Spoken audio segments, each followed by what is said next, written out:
In the previous lecture, we were started with epithelial surface as the barrier of innate immunity, which includes intact skin and mucous membrane. In skin, Schwedt glands, and second one, sebum, which is a secretion of sebaceous gland. This sebum, it consists of long chain fatty acids, actually in the form of wax. And this sebum, it have bactericidal and fungicidal properties. What's the meaning of bactericidal? Killing the bacteria. And what's the meaning of fungicidal? Means killing the fungi. So because of intact skin, because of Schwedt, and because of sebum, our bodies get protected because this too, it prevents the entry of microorganisms, entry of pathogen inside the body. Second structure which come under epithelial surface is the mucous membrane. One of the example, nose is considered. About nose, you know that it at its anterior part, that means near the opening of nose, hair are present. What is the function of hair? Hair prevent the entry of dust particle, germs inside the nose. Still, some of them can enter the nose and they enter into the pharynx and into the trachea. In trachea, mucous membrane is present, consisting of mucus secreting glands. So the mucus which is present in the trachea, it traps the dust particles which can be swept back, which can be coughed out.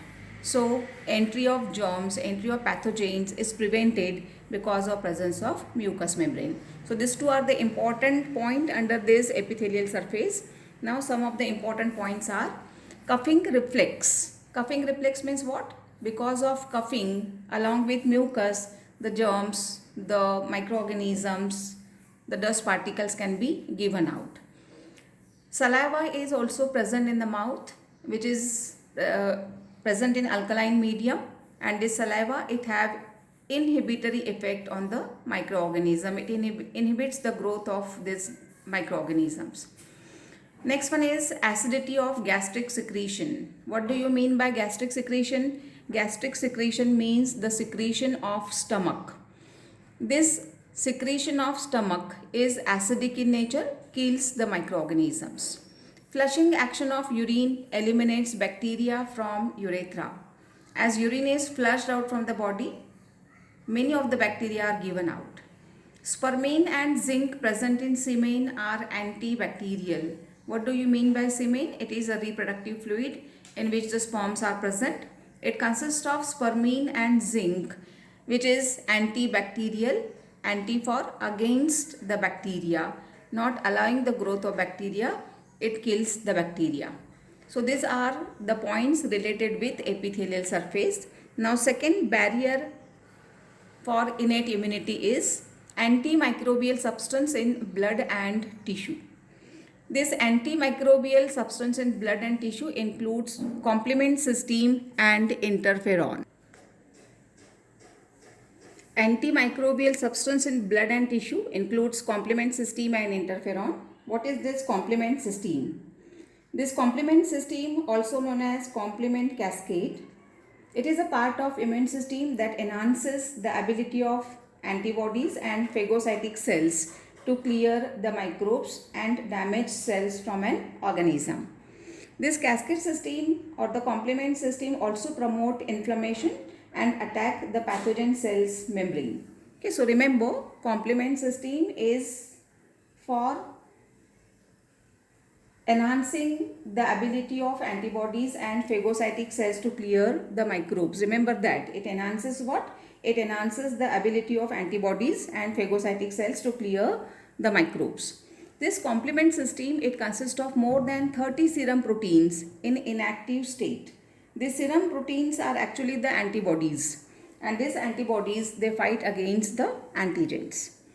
Antigen activates the complement cascade to eliminate pathogen, as already I said. Virus infected cells.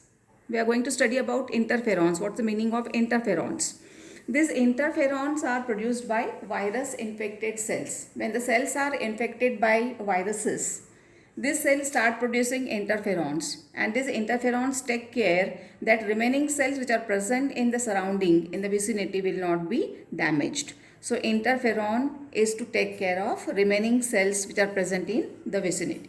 So this is second one, that is antimicrobial. Antimicrobial means against the microorganisms, and these antimicrobial substances found in blood and tissue are complement cysteine and interferons. Now we are going to see the third one.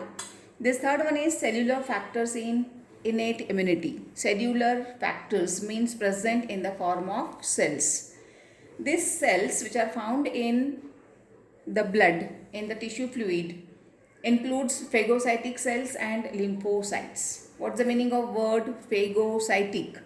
Word phago is for to eat and cytic for the cells. What to eat? The cells which are harmful for the body are eaten up by phagocytic cells. What do you mean by lymphocytes? We already have studied about the WBCs, and one of the granulocytes are called as lymphocytes. So cellular factors in innate immunity includes phagocytic cells and lymphocytes. What is the function of phagocytic cells? Already I told. Are responsible for natural defense against the invasion of blood and tissue by microorganisms. That means these phagocytic cells are found in blood as well as they are found in tissue and bring about destruction of harmful cells by eating them. Two types of phagocytic cells are there, which are called as microphages and macrophages. Micro for smaller and macro for bigger. Second type of cells under cellular factors in innate immunity are lymphocytes, which are also called as natural killer cells. They are important in non-specific defense against viral infections and tumor. It is said that important in non-specific defense. Non-specific defense means it can kill variety of pathogens. It can kill a broad range of microorganisms. It can kill viral infections as well as it work against tumor. Next one, fourth one is fever. Fever, I think you are knowing about the meaning of word fever. Fever is for increase in body temperature and it is a natural defense mechanism. Whenever some microorganism enters the body, a body start producing immunity, and this immunity, fever, increase in body temperature in response to entry of microorganisms. It is a natural defense mechanism. As already we know that whenever any type of pathogens or antigens enters the body, we feel that our body temperature is increasing. Why? By increasing the body temperature, which is also called as fever, our body tries to defend against the microorganism, so that if the microorganisms are killed by the temperature, our body will get safe. So fever is increase in body temperature so that it can defend against the microorganisms. So remember, increase in body temperature is natural defense mechanism. It increases the physiological processes to destroy the pathogens. It also stimulates production of interferon, which we have studied before. That is, virus infected cells produces interferon, which protect the remaining cells. So one of the function of fever is to produce interferon also. Next, barrier of innate immunity is acute phase proteins.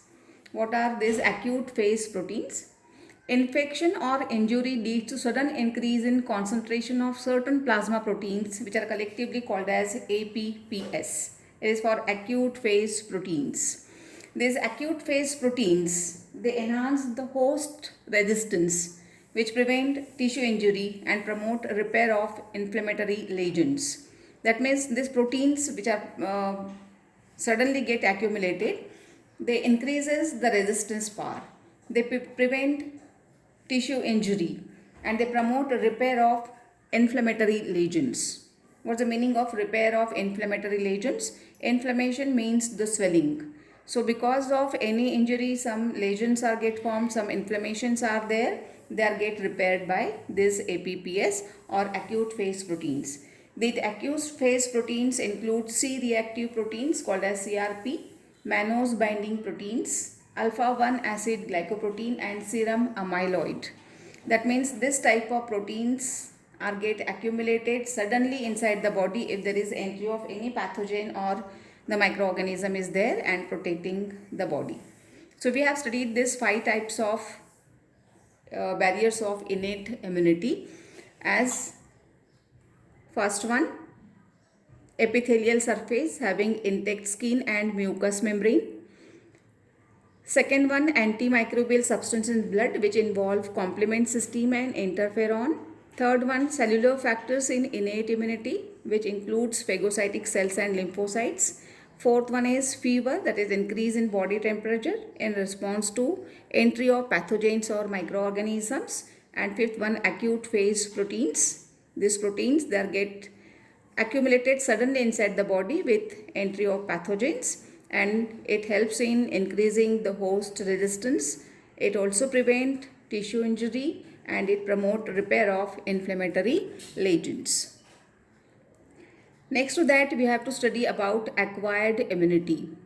We are going to see acquired immunity in the next lecture. We'll revise once again. See, we are started with the immunity. Under the term immunity, before starting with this immunity, you should know the some common terms like definition of health, hygiene, immune system, and the word resistance. Meaning of word immunity, that is freedom or exempt. Father of immunology. Definition for term immunology and characteristic feature of immunity, that is can distinguish between self and non-self cells. Under concept of antigen and antibody, we have studied about the definitions for antigen and antibody. Always remember that antigen are disease causing microorganisms and antibodies are the bodies which are produced in response to antigen. Under types of immunity, we know that 2 types, innate and acquired. Under innate immunity which develops right from birth and it is possessed by an individual by the virtue of his or own genetic makeup. That means that is transferred from parents, specifically from mother, and it doesn't require any prior contact and it is a non-specific type of immunity. In against to that, acquired immunity develops after birth because of entry of pathogen. So we can say that it depends upon previous exposure to foreign substance and it is very specific for a particular type of disease.